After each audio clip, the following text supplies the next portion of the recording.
Everybody, welcome to What You Need to Know. I am Sybil Wilkes, and it gives me great pleasure to welcome in some very special people, a guy and two gals, and two very special gals, as a matter of fact. We welcome in our friend Steve Wilson, comedian extraordinaire. He is coming in with us today. So appreciate you. Huggy and Chris are on the road and traveling from their dates, and so they are unable to be with us. But thank you, Steve Wilson, for joining us today. Really appreciate you. The B team is in the house. Let's roll. Let's go. You're always an A with me. Also, on these days, we have our social justice contributor, Coy Malone. Hi, Coy. Hey, Sybil. Hey, Steve. Hey, Representative Jasmine Crockett. How's everybody doing today? Wonderful. And our very special guest from Texas, but she is not in Texas right now. She is our friend, Texas State Representative Jasmine Crockett of the 100th District, and we welcome you. And we want you here because there's a lot going on in the state of Texas, as you know, Representative Crockett, and wanted to get an update. What's the latest with you? How are you? Where are you? What's going on? So I'm still in DC, and a bunch of other true soldiers are with me here in DC. But as we can see, some people decided that I don't know, they either got weak or they made deals. I'm not really sure what's popping, but there are a number of other Democrats that held out for the first special session that assured us that they would not go back to the floor because we are expecting a vote this week out of the U.S. Senate on a voting bill. They assured us they would not go back, and they went back.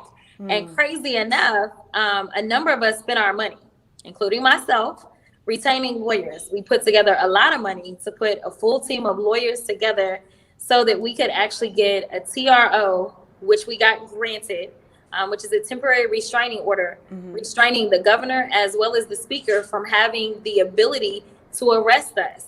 And so even with that assurance, some members of my party decided to head to the Texas House floor. So right now, they still do not have a quorum, but the Speaker of the House said, hold on, we're going to put the House at ease because I'm about to round up these other 5 members and get them here. So we are waiting in anticipation because I will not be quiet about who readily just laid down so that the Republicans could steamroll us and take rights away from our constituents. They are the targets of all these bills that the governor has put on this session.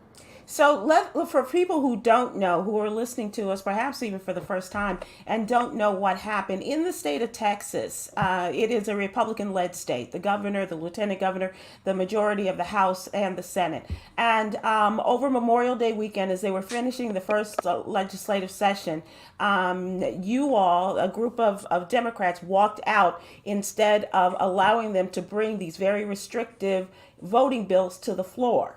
That was over Memorial Day weekend. The governor called a special session, and you all were there, and then you walked out. You boycotted this session and took your boycott to Washington, D.C. to talk to the national politicians about the voting bills that are still being bandied about in Washington, D.C. for the People Act as the example.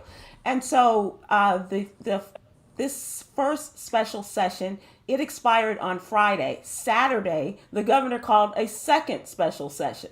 And now you're telling us, and this was a part of it, that we understood that some people were leaving you all, and or if they weren't there, they were leaving their places to go back to Austin to the House floor. And that's where you stand now. Yeah, absolutely. So like I said, there's a number of us that are still here, and we were given assurances. People were talking about their kids. Like one of the first people to show up on the floor, he was like, oh, well, my child is crying because he hasn't seen me.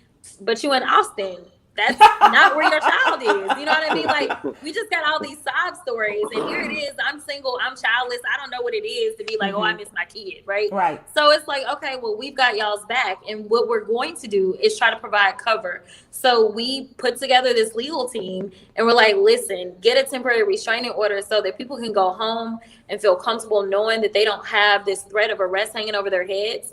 We did that. We got that. I mean, our team worked last night and got a judge to sign this order on a Sunday night just to protect people.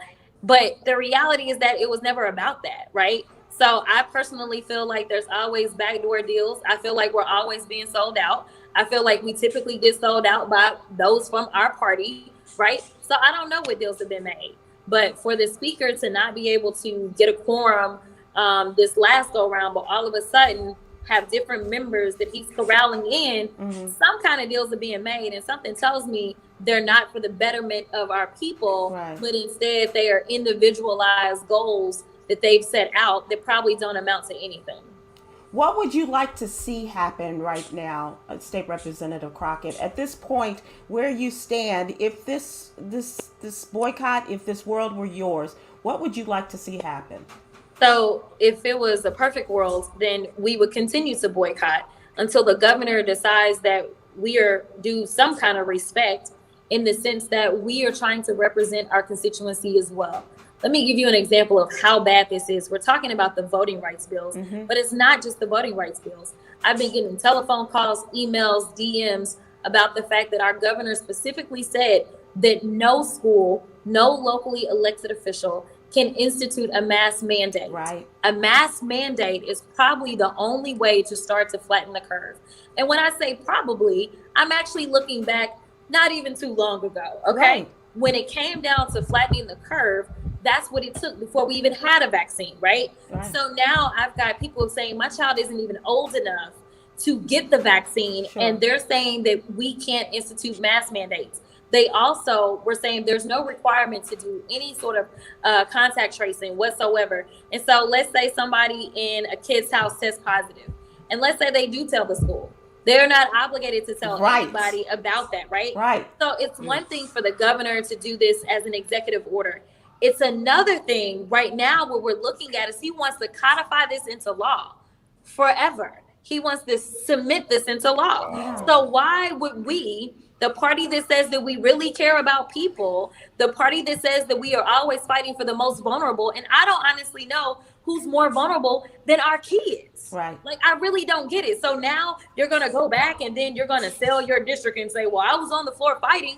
We don't have the numbers. And we know we may not be soldiers on the Democratic side, but they are soldiers on the Republican side. Right. Regardless of how moral it may be or may not be, regardless as to whether or not it's what Jesus would do, right? Like, they will do it. They will do it lockstep and do what they are ordered to do. And that is going to hurt everybody, even their constituency. And my colleagues decided, okay, we'll try to help them get this done. Wow. So what's your plan B? Like, if they get away with this, what's your plan B? Like, if they really get away with it and we lose because they're gerrymandering and they're hiding ways that we can't get votes through, if we lose in Texas, what's plan B? I mean, to stop from losing, what's our plan B? I mean, we're about to lose. There is no, it's sad, but listen, I'm just being honest. You know, what we try to remind some of these Democrats of is what happened the last time there was a quorum break, and those that failed to hold the line, they didn't get reelected. Right. So when you're coming from like a Democratic seat and you do this, the people are watching, and I'm not going to be quiet about who led the effort to give the quorum. Right. If they get challenged, that's on them. I can promise you, I'm not knocking doors. I'm not trying to save you because you've not been a solid teammate. There is nothing on this agenda that helps us. Nothing. Everything is to hurt us. So, you know, some of them probably think this will save me in redistricting. I got a news flash for them. It's not. If they have an opportunity to kick you out and bring in an R, they're going to do it. It doesn't matter how much you kiss their butts, right? So I'm just like, that's true. But So people are so caught up on all the of these title. deals they're making with the devil are just that, and it's not going to help them in the long run. Coy, I want you to jump in here too. But also, one of the things that's on the agenda is to change what a quorum looks like, right? Yeah. So we'll see. Listen, it passed in the Senate with some Democratic support. Jesus. This is something that actually takes a higher standard. And so we have the numbers not to vote this through. We'll see what happens on the House side because I'm losing faith. I mean, it takes 100 votes So my question is, are they going to give them the other 17 votes that they need as well? Like it's actually 18 because we lost one of my colleagues because he's now a Republican congressman. So they'll need 18 Dems to sign on and agree to that before it passes the House. And honestly, I've got questions. Like, I don't know. Coy, you live. I'm sorry. Go ahead, Steve.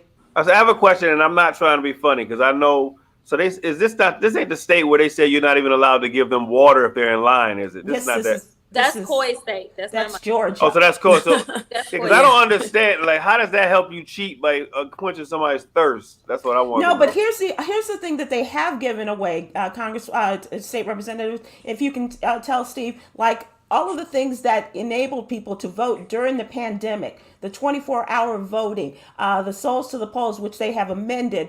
But there are some things that they have put into their voting bill that they say they've taken out or still in that are preventing people from voting. And how does that prevent? I want to know, what is the excuse? How does that 24-hour voting prevent people from that? What is it, 0.1% that they really caught? How does that escalate to a real problem? I mean, you're trying to apply some logic to this. This isn't what it's about. Like, just call it out for what it is. It has nothing to do with fraud. It doesn't, because when you look at the numbers aren't there. I can give you real numbers. I can give you mass incarceration numbers, right? Like, I can give you real numbers on things that we're not trying to fix, right? So all of a sudden, we really want to fix this. And even if let's say we did clear out all the fraud, which I don't know in what world is everything perfect to where there is no cheating whatsoever. They cheat on American Idol. Come on now. I mean, that's what I'm saying. They cheat on everything. So it's just kind of like, what do you mean, right? Like, that's not what it is. It's a power grab. There was a video that went viral on Twitter yesterday where they this chick went undercover in a MAGA hat, right? Talking to 3 Republicans, and they're like, no, we're going to make sure that less Dems come back. We are ensuring that we stay in power. Like, they made it clear. Like, we know what it is. It's just that they sell their less in tune supporters on something else, right? But when we get to the floor, they won't defend this bill. They'll just be like, oh yeah, no, this is just what we got to do, regardless of facts and regardless of data. You know, we're trying to prevent this from potentially being a problem. That's what we're doing. That's what they say the majority of the time. And I understand a lot of this is pretty frustrating. I know what it feels like to have a team working with you for a common cause, and then all of a sudden they're not here anymore to back you up or to work collectively on the efforts and the goals that you are working towards. So I would like to know, what is your motivation to keep going, and what are you doing to help motivate and continue to energize your party to continue this fight? It's very frustrating what you're talking about. And I'm gonna be honest. Like, as these numbers are getting tighter and tighter, and the speaker is pretty much sure that he's gonna get a quorum, I'm really frustrated and trying to figure out what my role is. It's one thing to walk into a role and know that you're going to have to fight against Republicans that don't really care about the greater good. That's one thing. It's an entirely different thing to have to come to the reckoning that your own party is who you have to fight as well. And then you start to question, well, what role do I have? What good can I do when I'm fighting my party and I'm also fighting the opposition? Like, what? I don't understand, because I'm not really in this thing for titles. I could care less for the title. I ran for office to effectuate change, to make sure that even if we're losing, we've got a good record, to make sure that we're coming up with out-of-the-box solutions, to make sure that we actually give people a reason to want to come and vote for us, because we are absolutely fighting with everything that we've got. And so to sit here and to get the great win that we got last night and to announce that to the rest of my colleagues this morning, yet to be in this situation where it didn't matter because you were going to work against your own interests anyway. So how long are you in DC right now? How long are you there? When's the final? Do you have to go back? How long are you there? Oh, I don't have to go back. I mean, it ain't gonna change nothing. My vote ain't changing nothing, and my district already knows where I stand. Like, it's not changing anything. But I mean, you want to go home eventually, right? No. I'm going home. I'm going home. Okay. I know you can't. Okay, so basically, you can't say it live when you go home because they might be at the airport. I plan to go home this weekend. The Senate is supposed to go ahead and go on recess. There's no job that I have in DC if they not here. That was the whole goal, right? So they're supposed to recess on maybe Friday.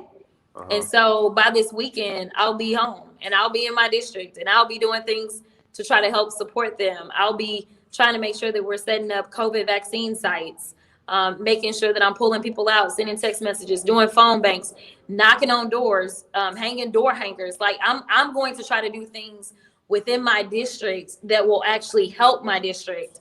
That was my next question for you and Coy. Like, what can a normal cat like me, see, y'all already out there on the front lines, but what can a normal cat like me in Georgia and Texas do to help this? Because this is scary as hell. Because all I remember was a couple of months ago, Stacey Abrams was saying, we all got to get there. We got to get there and get out there. And once we get these votes, we got it. And then we went and got the votes. And now it ain't nothing happening. It seems like it's getting scary. So please, Coy, you tell me, and then Rep Crockett, you please tell me, as just a normal dude, what do we do?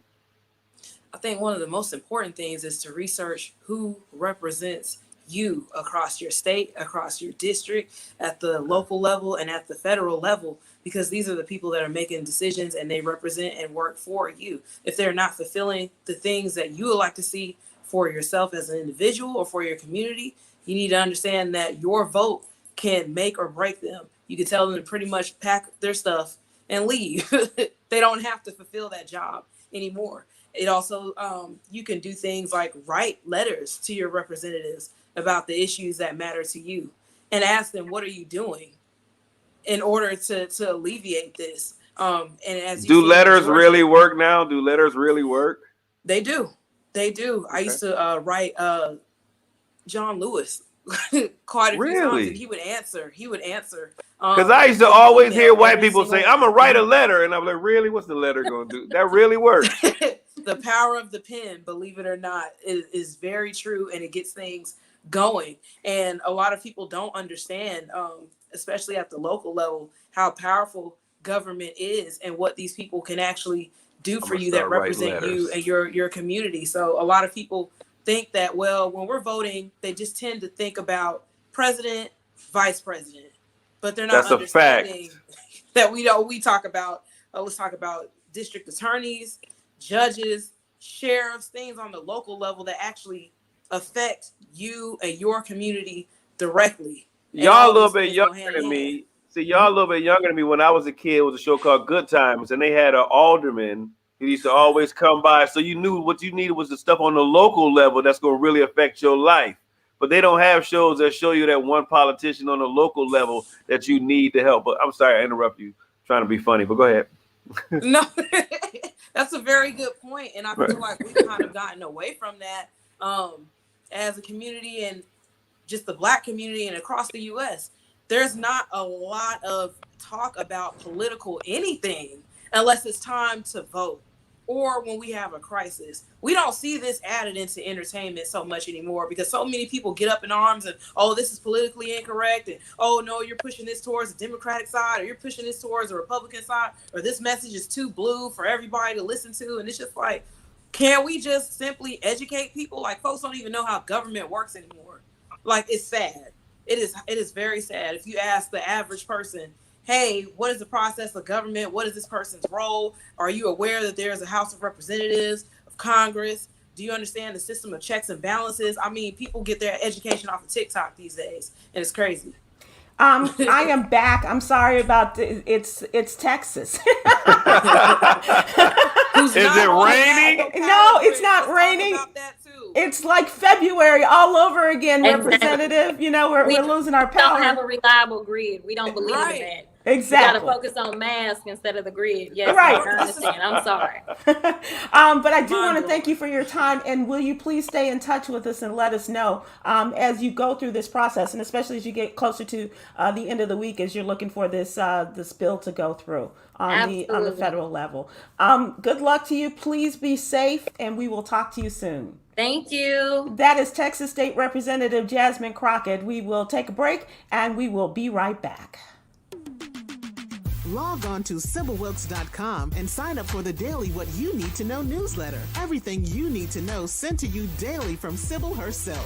For over 25 years, Sybil has been a trusted voice of the African American community, exposing fake news and hidden agendas while breaking down complex issues affecting us all. Sign up today for the What You Need to Know newsletter. It's free.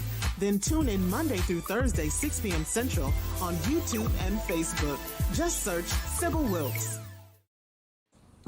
And we are back. It is it's one of those days, and as I said, we've had some glitches and things with our power here in Texas. Something that we were very familiar with during the freeze in February, but now it's back with the heat of August. And so we thank you all for being patient and for carrying through. Coy and Steve Wilson is our guest today, sitting in for Chris and Huggy. Chris Paul and Huggy Lowdown coming back from their date in South Carolina. It's time for what's really going on, and I have a couple of relationship questions. And Steve, so we were putting your feet to the fire, as well as. I was gonna say let Coy answer that. My woman just left me. Let her answer. Well, maybe this will help you get her back, unless you don't.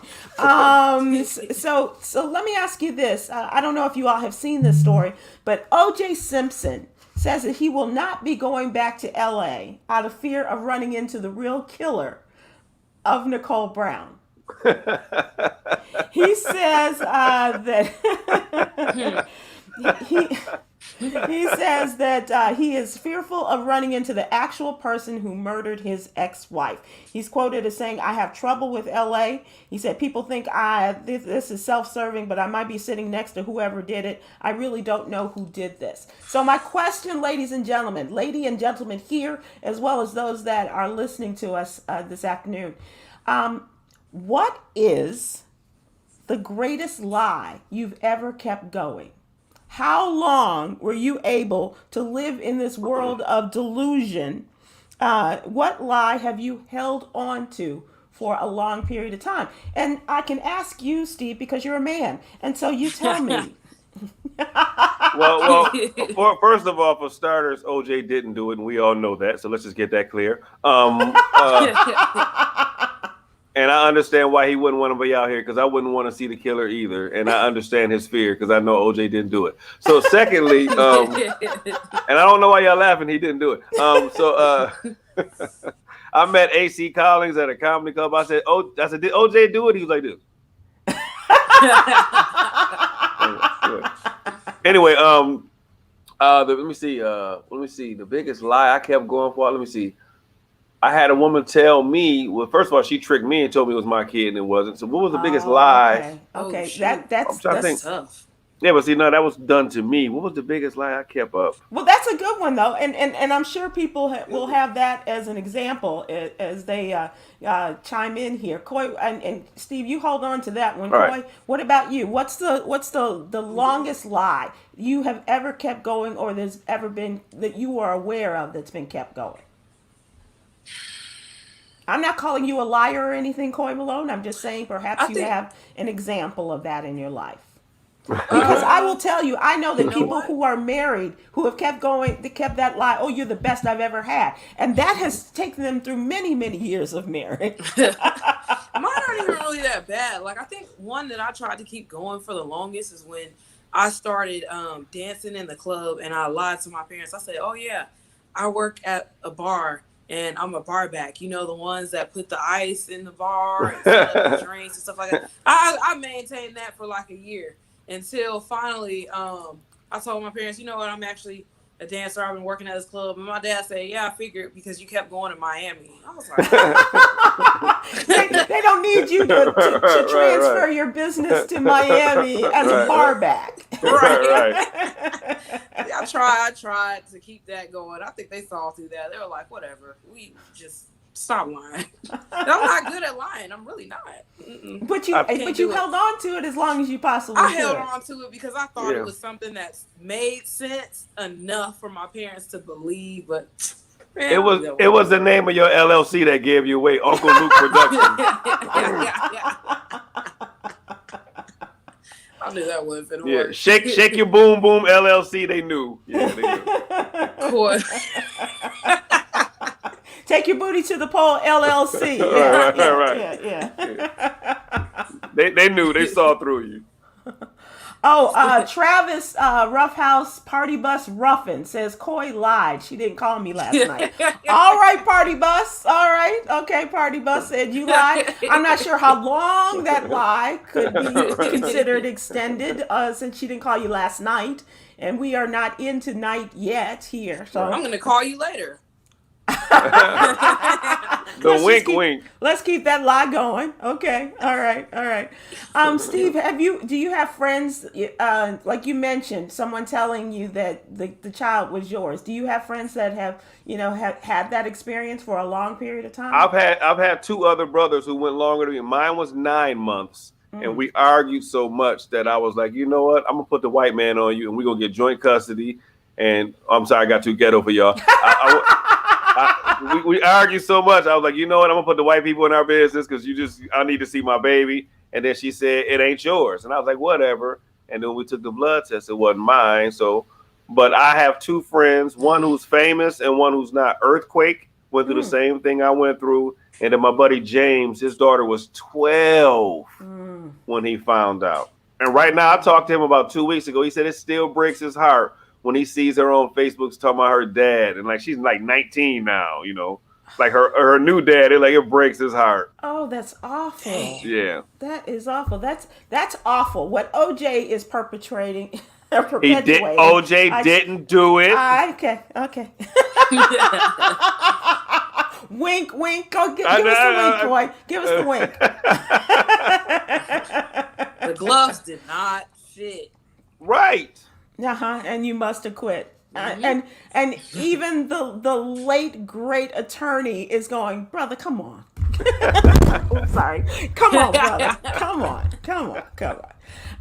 All right. So let me ask you another question that is, relationship related. A man caught his girlfriend cheating, but he's not going to back out of the relationship because he's got it so good. He doesn't want to live. He doesn't want to leave where they're living. And he wants to just keep going, and he's willing to live with the lie because he's got a good place to live and no place to go. So have you ever been afraid? Has there ever been a reason, whether it's your living conditions, whether you're being paid very well, whether you're able to save some money, where you have not given up the relationship and you've been afraid to leave a relationship? Oh, hell yeah. I stayed on the D.L. Hughley show for 3 years too long. Yes. I know a bad relationship when I see one. Yes. Hell yeah. How long were you on the D.L. Hughley show, Steve? The first run, we did the first run in New York for 1.5 years. That wasn't syndicated, but then we came back and did the second one for 3.5 years where Tom Joyner was our boss. So, right. Yeah. And you said for 3 of those years you stayed too long. Yeah, of the 3 years too long. Yeah, that first 6 months, I was like, wow. Everybody, by year 3, I was showing up to work with a knife, like somebody gonna get this. You're the kind of guy that we look out for when we go into the office these days. Oh yeah. I went postal several times. Yeah. I quit on air. Yes, yeah. and yet, sorry, Tom Joyner, I quit on air. I apologize now. 4 years later. How about you, Coy? Have you stayed in a relationship too long? Yeah, I think I had. It wasn't even really a relationship these days. We call them situationships when you think it's one, but it's not. And okay, so who thought it was and it wasn't? You thought it was a relationship and it wasn't? I thought it was progressing towards one. I mean, that's when he would fool me like every time we would talk, and then he would like ghost for a long time and then come back like everything was perfect. So I had a situationship that lasted like that for about a year and a half. And those times when it was like the ghosting was going on, I know he's going to come back, everything's going to be good. But I could just see where he was talking to other women and entertaining other women and stuff like that, and he would lie. And I would call him out on it, but after a while, I got tired of calling him out. I'm like, I'm just going to ride with the lie because I like him. So, and this is going to be cool. I mean, he's my man. I know this. I know it's going to work. I mean, he's just going all over the place now, but he's going to get it together. Never got it together. I finally gave it up, like, whatever. Cold turkey. Didn't even tell him I was leaving. Just left. Yeah. How long did you let that go on, Coy? This went on for like year and a half, almost 2 years, a good 6 months. I called you're it smart. off and I was like, no, I'm coming back. I'm gonna come back after 6 months, and it was still the same With thing. the high voice too? I think that was the voice I was listening to that I shouldn't listen to. Gotcha. If I hear that high-pitched voice in the back of my head, that means don't do it. Now, you're young, but you were even younger when this happened. So were you like a teenager? Were you in your early 20s? No, I was still in my 20s. Okay. Oh yeah, you was a baby. Yeah, so yeah. Yeah. It was so but I will tell you, there's still some women my age who still go, oh, he's coming back. Oh yeah, he's dead. Oh, but he's coming back. He's not dead to In me. what way, Oh, shape, or okay. form is he coming back? Yikes! Like a cat. Feed outside. So, back. Steve, let me go back to the OJ thing. When Yeah. AJ was at or AC Collins was at your show, were you scared? No, he was actually. I didn't even know he was there. I don't do this anymore. But back in the day, after the shows, you sit out in the lobby and you shake people's hands and Or sell sell T-shirts and shake hands and take pictures. I ain't doing that no more because I had the disease. So I'm going in the green room and they can get the hell out. But back then. We would sit back there and shake hands, and somebody said, "You know who that is?" I was like, "I do not," but I could tell he's a big dude. And they was like, "That's AC Collins." I was like, "Oh my God!" So I had to say it stupid in front of everybody. I was like, "Did he do it?" He was trying to turn his head. So see, everybody should have a friend like AC, right? AC is the best friend you can ever have because he know OJ didn't do it, but he was still there with him the whole time. Let that be a lesson to you, Coy. I don't know. I know you probably weren't even born when the whole OJ thing happened, but if you were, that is the kind of friend you want. I mean, is that who was riding with him in the? He drove the Bronco. He drove the Bronco with OJ, the snake underneath, laying on the floor, calling his mama and crying and caring. Gosh darn it! Sorry about that. See, you drop your mic because you blaming the innocent man. Yeah, I'm gonna look around. Didn't you see the movie that just went on? They didn't have no proof. The movie, they just showed you 7 episodes that this man didn't do it. With the rabbit ear quotes again. Oh, you saw that. I'm being told you can see me. I didn't know you could see me. I thought we was on radio.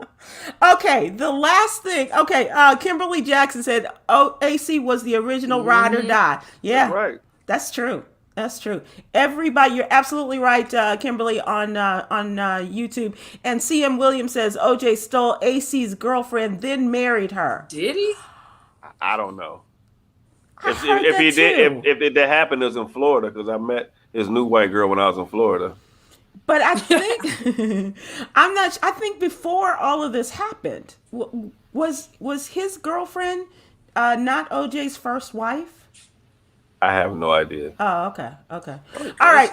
So here's my last question for you guys. And this is a quick one.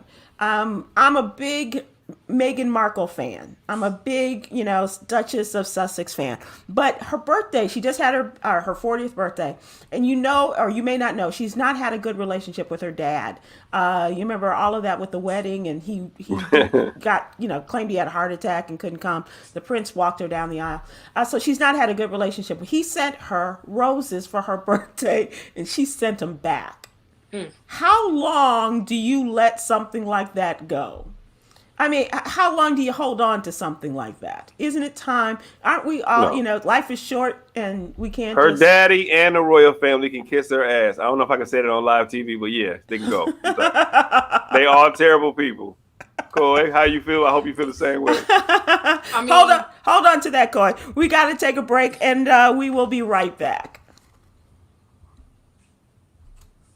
Your health is wealth, and with Black and Fit, our mission is to help improve and serve as a resource for African Americans who want to take charge of their health. We share personal experiences and daily practices of living a healthier lifestyle while focusing on fitness, nutrition, a healthy environment, yoga, and mental health. Log on to SybilWilkes.com and sign up for the daily What You Need to Know newsletter with the daily feature of Black and Fit. Stay connected with us on social media at BLK and Fit, or log on to BLKandFit.com.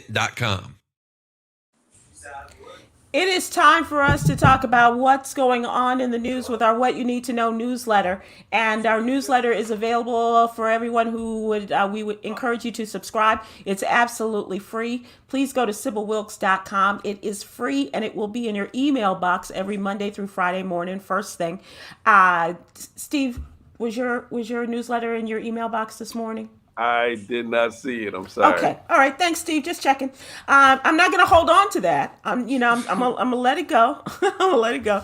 But I do want to start with our social justice activists. And Coy, want to talk to you about this story that you have in today's newsletter. And this is once again, I guess, arrested while black and trying to sell a house.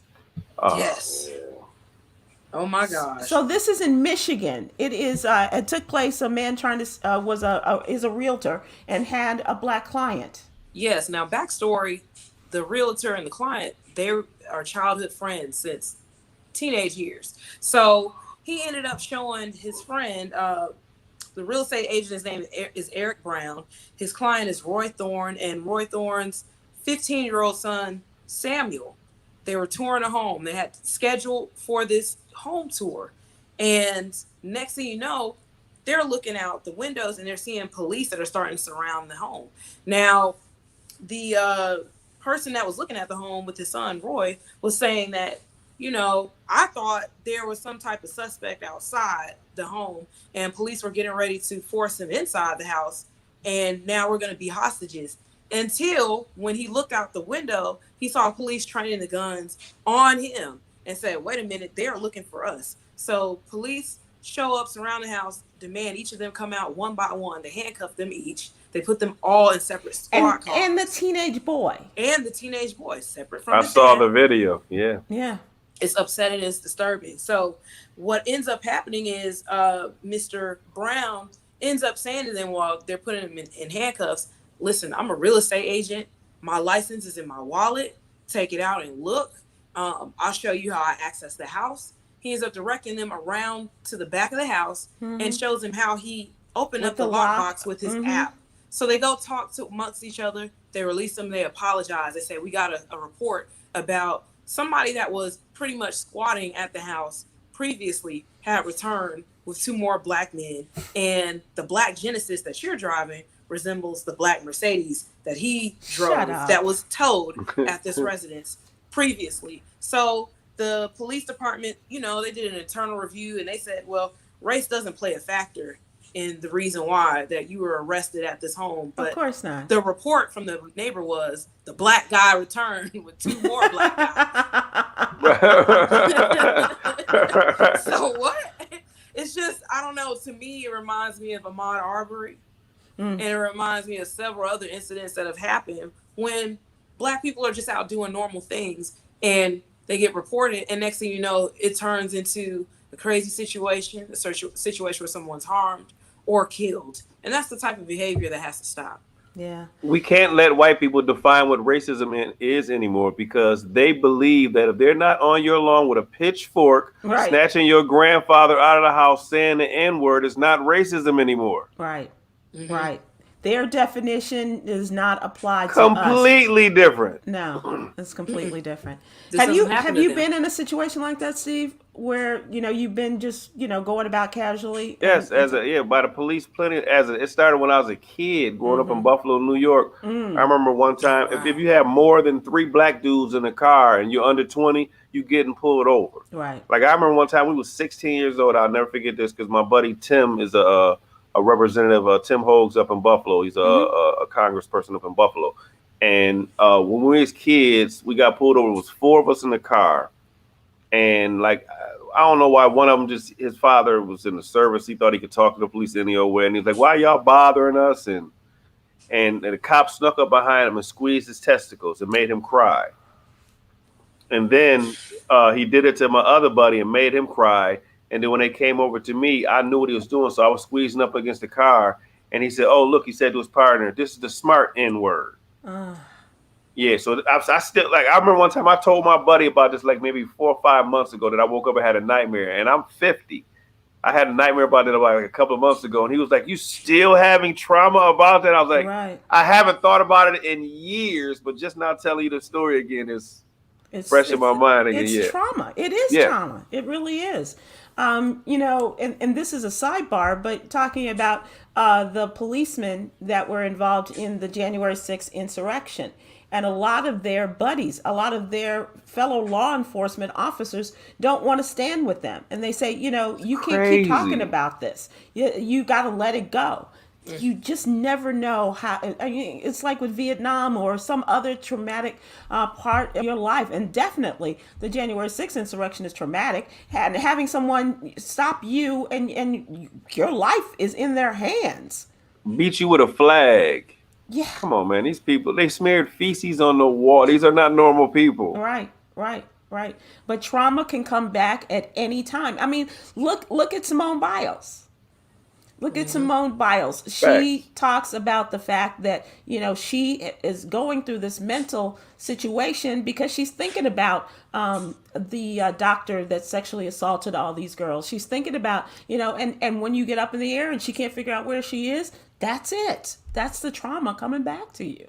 And people are like, being one of the few that are still competing after going through that type of abuse. Yeah, so she's now the only one on from that team that is back. Yeah, she was anyway.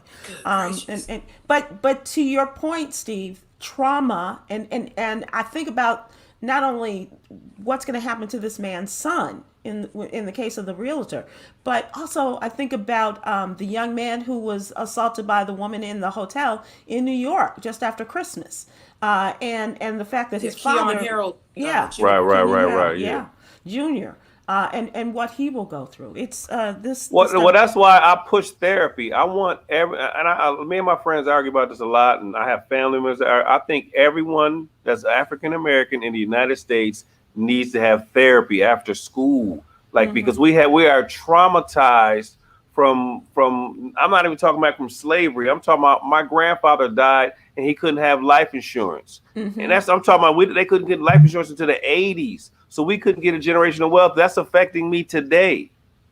We all need therapy. So that's my high horse. I'm sorry. No. I agree. And I think we're getting closer to that where there's not that stigma that's attached to it. See, I pray, I feel as though we're getting closer. And I pray that is. Lay down on the couch and tell people all your business. And that's not what therapy is. Right. I ain't telling my business. Right.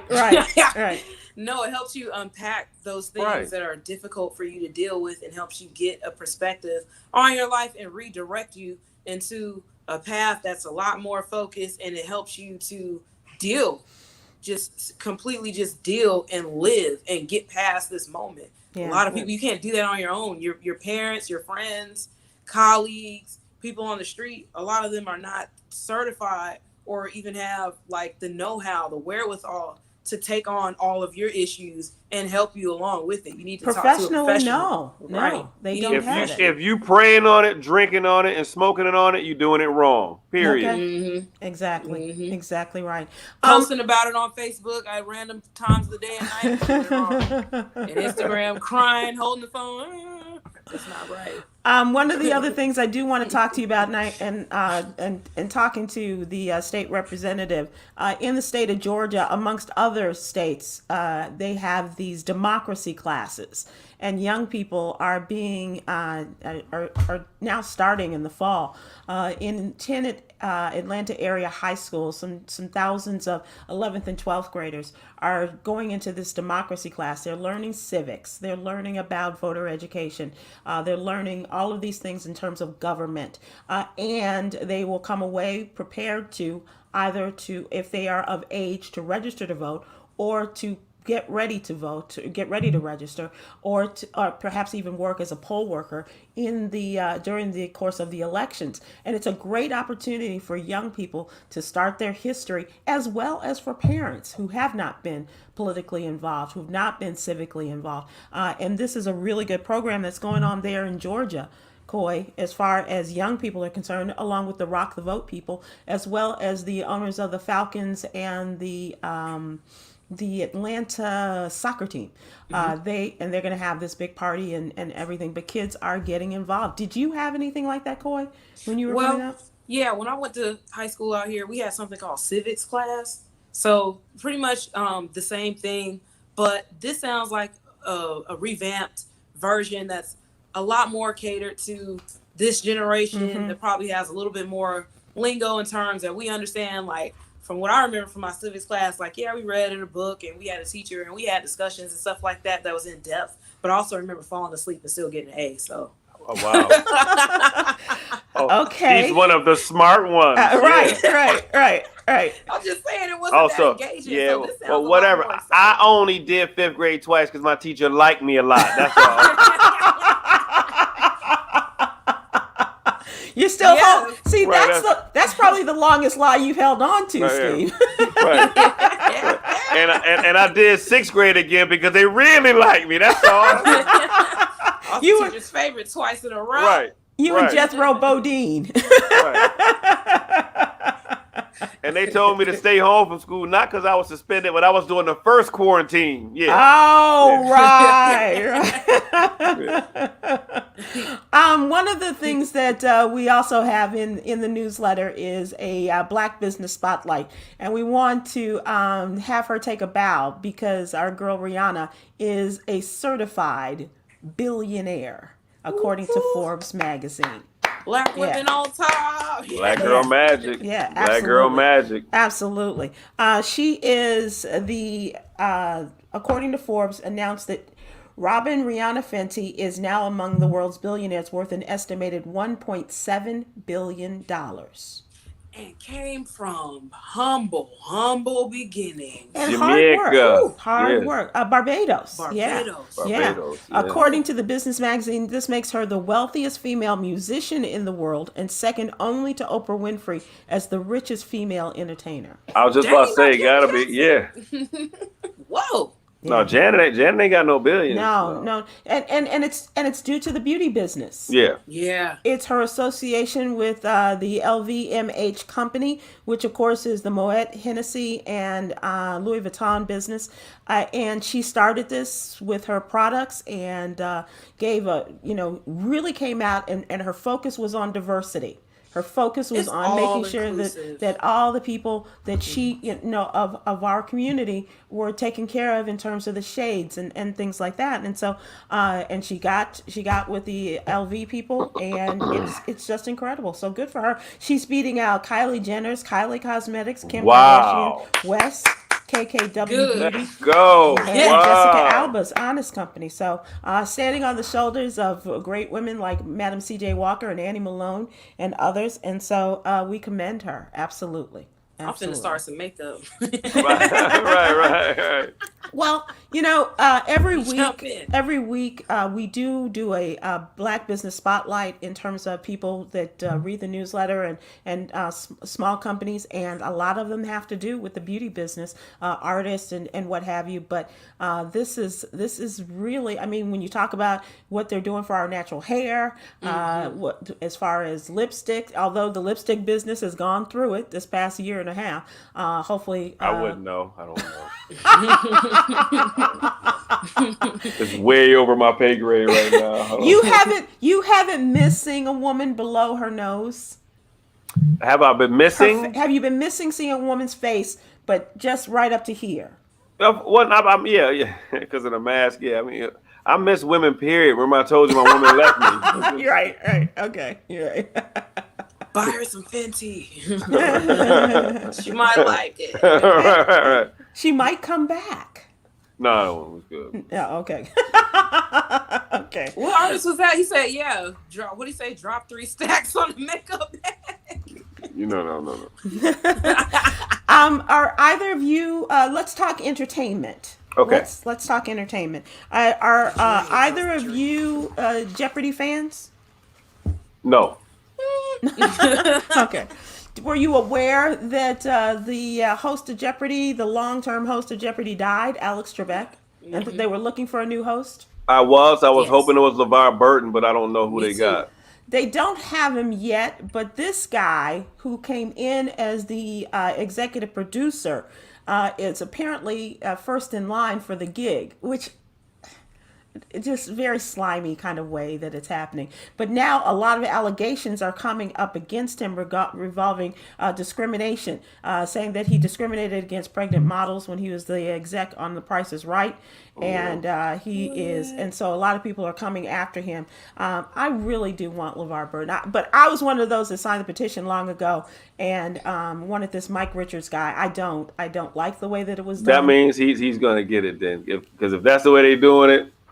If everybody want LeVar Burton, it's just too much blackness for them. They're not gonna give it to him. Yeah, that's because you're looking at it, that's blackness for another 30 years on TV. That show ain't going nowhere. Right. So, exactly right. Imagine the audacity of people would have with LeVar Burton telling them, "No, you're incorrect." What?